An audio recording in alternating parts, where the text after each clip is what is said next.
Salut à toutes et à tous. Aujourd'hui on se retrouve pour le tuto numéro 6 des nouvelles de mes aquariums, de l'aquarium de 54 litres et surtout le changement, l'entretien de l'aquarium, tout simplement.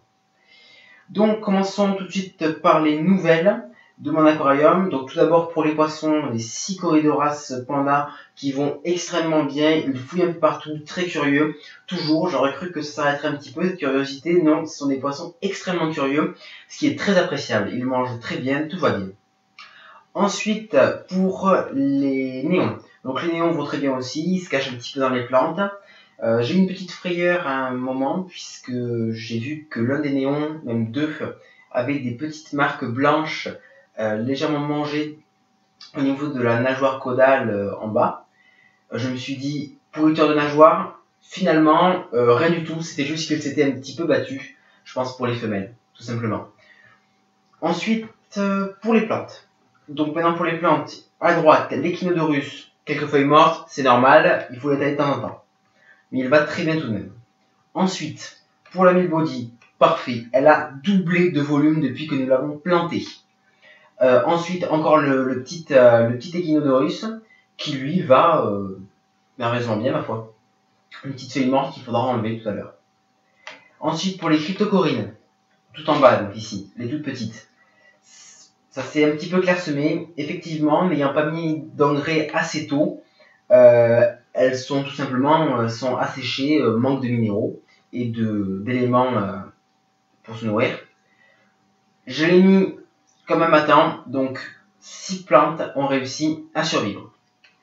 La mauvaise nouvelle, c'est tout simplement les Balistéria spiralis qui se sont tout simplement éteintes, elles ont tout simplement disparu. Tout simplement, il n'y a plus de plantes, il n'y a vraiment plus de plantes. Ce qui est regrettable puisque c'était de très jolies plantes qui faisaient de cache pour les néons. Bon, tout de suite un changement d'eau et le lavage de la vitre. Donc, pour le changement d'eau de notre aquarium, nous aurons besoin de deux éléments. Tout d'abord, un tuyau comme celui-ci, un tuyau queue de rat, voilà, tout simplement, relativement long, voilà, 1 mètre, 80 cm, 60, voilà, à peu près, pas moins. Et ensuite, d'un bidon, par exemple de 5 litres, si je veux changer 5 litres d'eau. Ensuite, on peut prendre des bidons de 10 litres, 20 litres, et au bout d'un moment, ça fait un peu lourd à porter. Donc, comment est-ce qu'on fait pour changer l'eau? Donc, c'est très simple. Je roule mon tuyau. Hop là, si j'arrive. Voilà. Je le mets dans mon aquarium. Voilà, ici. Et le reste dans mon tuyau. Je vais aspirer un peu, ce qui va permettre de créer un effet de siphon. Et ensuite, je pourrai aspirer un petit peu toutes les saletés qu'il y a dans l'aquarium.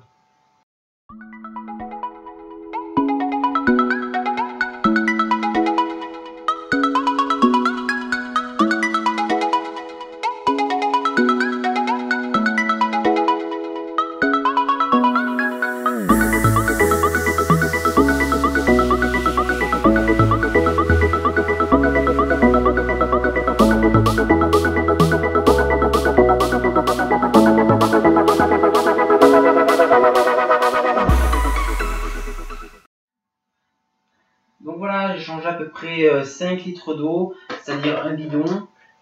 Voilà, ça donne ça. Vous voyez, l'eau est quand même relativement marronâtre. Voilà.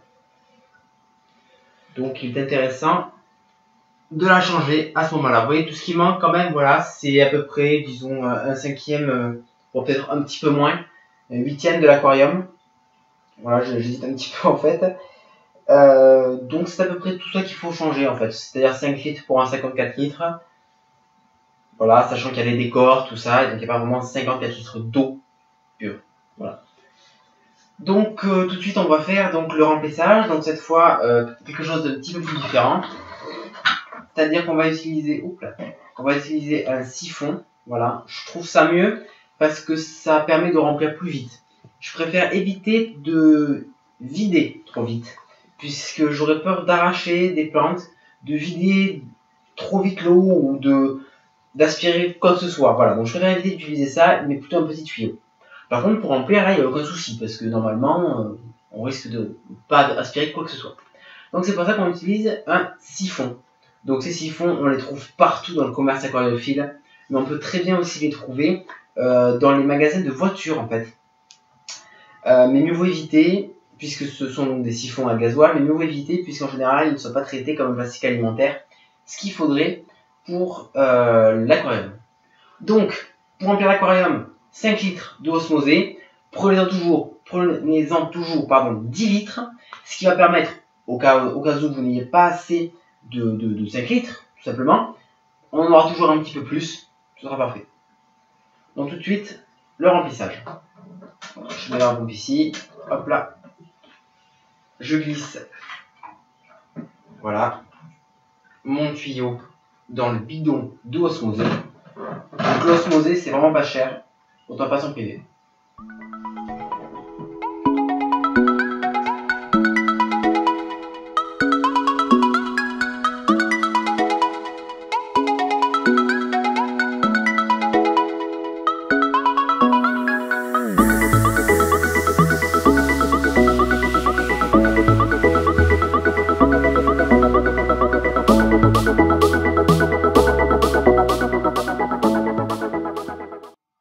Donc là j'ai une odeur d'eau très raisonnable qui me permet par conséquent de ne pas voir la ligne d'eau, du moins pas trop. Au cas où je ferai peut-être un petit complément d'eau, mais normalement comme j'ai enlevé 5 litres, il faut que je rajoute 5 litres puisque mon aquarium ne s'est pas trop évaporé. J'ai encore un petit peu d'eau, on va la rajouter. Hop là, je vais un peu vite. Voilà. Donc dans cette eau, pas besoin de mettre d'AquaSafe.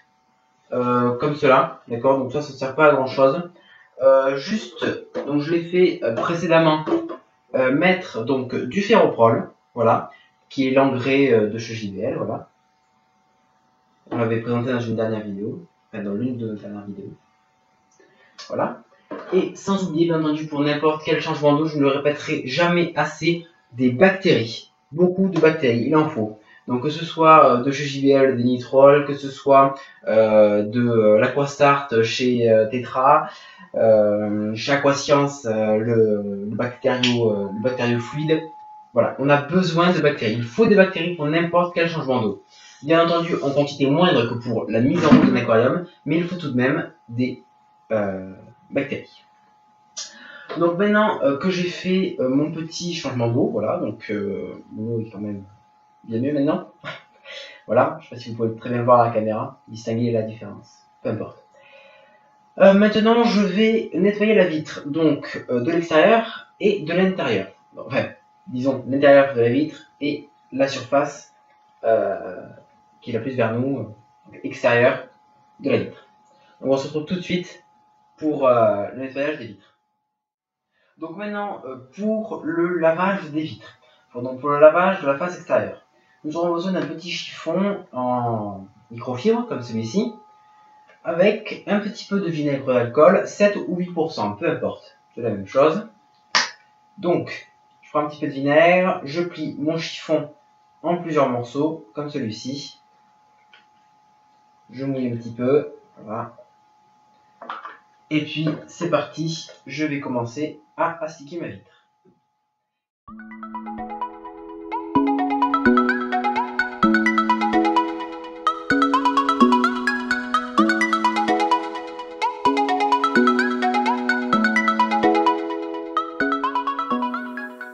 Donc maintenant que j'ai fini d'astiquer ma vitre, elle est maintenant bien plus propre, et ce qui a empêché bien entendu toutes les petites traces de calcaire de proliférer, pas de proliférer, mais du moins d'être, parce que des fois on peut tomber un petit peu d'eau avec un petit peu de calcaire, des minéraux, tout ça. C'est normal, et donc ensuite ça donne une trace blanche qui n'est pas très jolie sur un aquarium. Donc on n'oublie pas de laver avec du vinaigre, puisque le vinaigre dissout le calcaire, et ainsi on n'a plus ces petites marques blanches, mais voilà. Donc, maintenant pour nettoyer l'intérieur de la vitre. Alors quelque chose de génial, les petits aimants comme ça qui vont tout simplement flotter. Donc on va faire un petit exemple, regardez, des aimants qui coulent des fois, qui ramassent du sable et ensuite on raye la vitre. Ça permet d'éviter de faire cela. Regardez, Hop là, vous voyez, l'aimant flotte. Ce qui est super. Il n'y a plus qu'à la tirer ainsi. S'il veut bien. Voilà. Hop là, à l'envers. Donc même si je lâche, comme ça, si je vais un peu trop vite, vous voyez, il flotte, il ne tombe pas par terre. Ce qui permet d'éviter de rayer la vitre en ramassant des petits graviers, tout simplement. Ensuite, par contre, si on va trop près des graviers, qu'on en prend un, là par contre, on va forcément rayer la vitre. Donc il faut faire très attention à cela avec les aimants. C'est pour ça que sinon, on peut acheter des raclettes, ce qui est très bien aussi, mais un peu plus dangereux pour les enfants, puisqu'il s'agit de lames de rasoir pour nettoyer la vitre. Donc moi, je trouve que les aimants flottants comme ça, Floati, donc de chez JBL, ça existe aussi chez plein d'autres marques, comme Tetra, hein. Ils ont tous lancé un petit peu tout ça. Hein. Voilà, donc c'est super.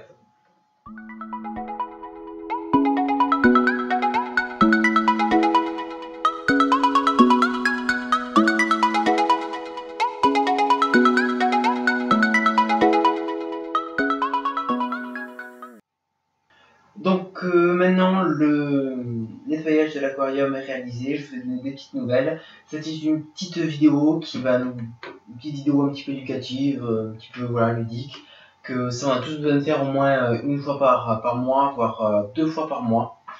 C'est important de changer son eau, de l'entretien, c'est très important tout ça. Merci encore pour avoir regardé cette vidéo et pour les abonnés, merci. Hein,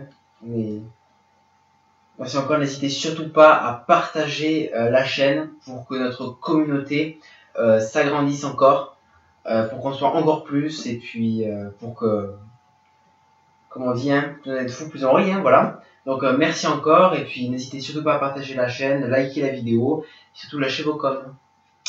Allez, ciao!